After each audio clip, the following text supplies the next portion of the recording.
Magandang araw mga kaibigan. Bigyan natin ng reaksyon itong pahayag ng Pangulong Marcos Jr. Tinanong siya ng media kung ano ang plan B in case na ang Supreme Court i-declare na unconstitutional o invalid ang 2025 national budget. Ito, merong post ang Philippine Star posted 41 minutes ago. Basahin ko.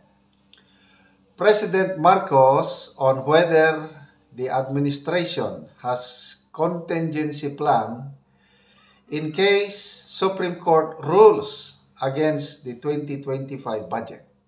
So ito ang sagot ng Pangulo. Ano yung plan B?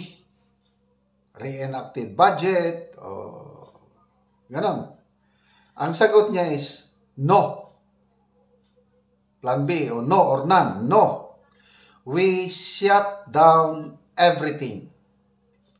I guess that's what they want. They want the government to cease working. So matuloy yung kanilang mga destabilisasyon na ginagawa. So yun po ang sagot ng Pangulo. Bigyan natin ng reaction mamaya. So tuloy ko lang yung basahin ng post. Marcos on legal challenge versus 2025 budget.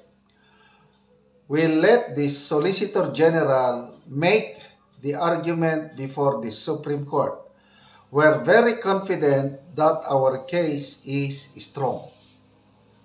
So, ito, mas maganda itong pangalawang pahayag kaysa yung nauna, yung no. We don't have a contingency plan. We shut down the government.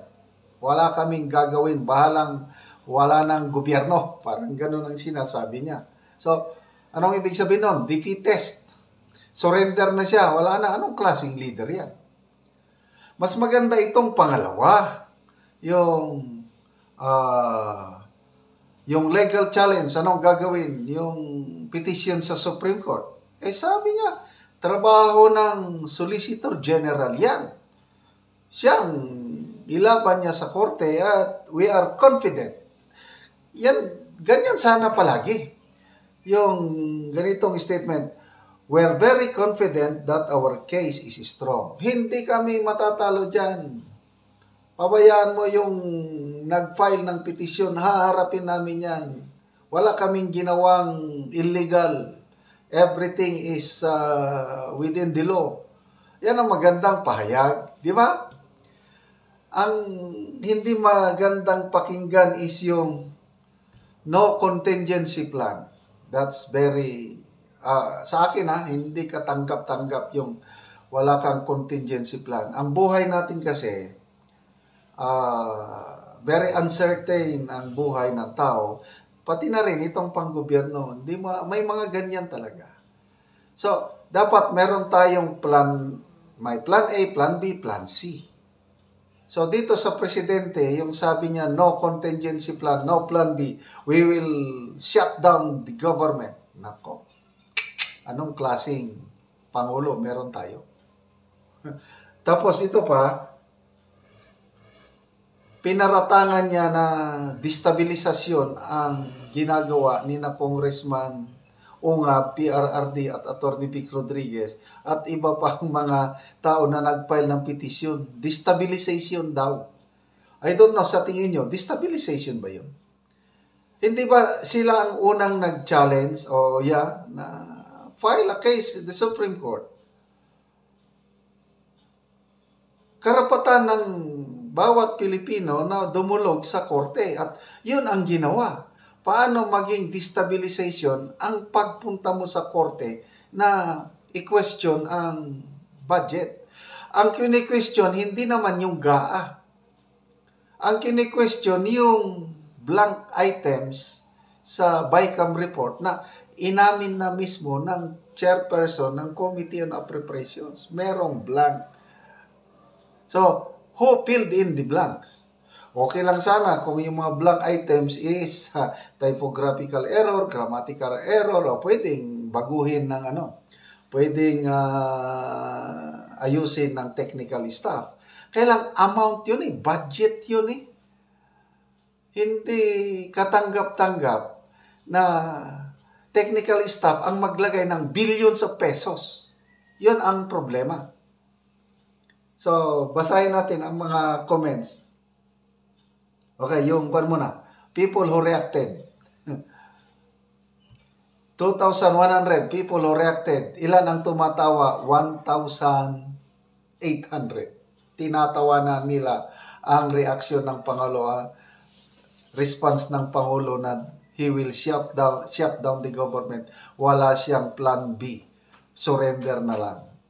Ilan lang nag-like? 263. Diyan mo makikita ang reaksyon ng taong bayan. Sana ang PCO, yung mga ganitong post tungkol sa pahayag ng Pangulo, i-monitor nila para malaman nila ang pulso ng taong bayan. Tinatawanan. May nabasa akong laugh emoji revolution.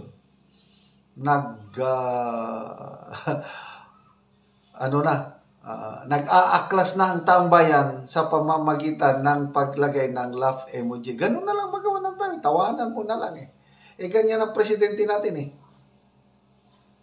Wala tayong magawa. Okay, so magbasa tayo sa mga comments. May tama siya. Sabi na, there is no destabilization. It's just obvious. Dismayado sa administration na ito ang mga tao. We have seen too many inconsistencies and weak leadership. We can no longer wait for another election. I speak on behalf of the majority of the Filipino people. We want the President of the Philippines to step down. Lyndon Bonzon, sabi niya, the budget should not have been approved in the first place if there were so many questionable items. Confirms that the Congress and Senate are now big-time biased. Malala ko yung statement ni former Senate President Drilon. In my 24 years in the Senate, sabi na, this is the most corrupt budget I have ever seen. Sabi. Ed Ong, a leader who blames others has already admitted their own failure inspired by Theodore Roosevelt. Finger pointing ng presidente. Mga destabilizer yan, ang mga nag-file ng petition sa korte. Wensking Baguio, sabi niya, tama si Duterte, Marcos is weak leader. John Sepe, sabi niya, no to shut down, just go down.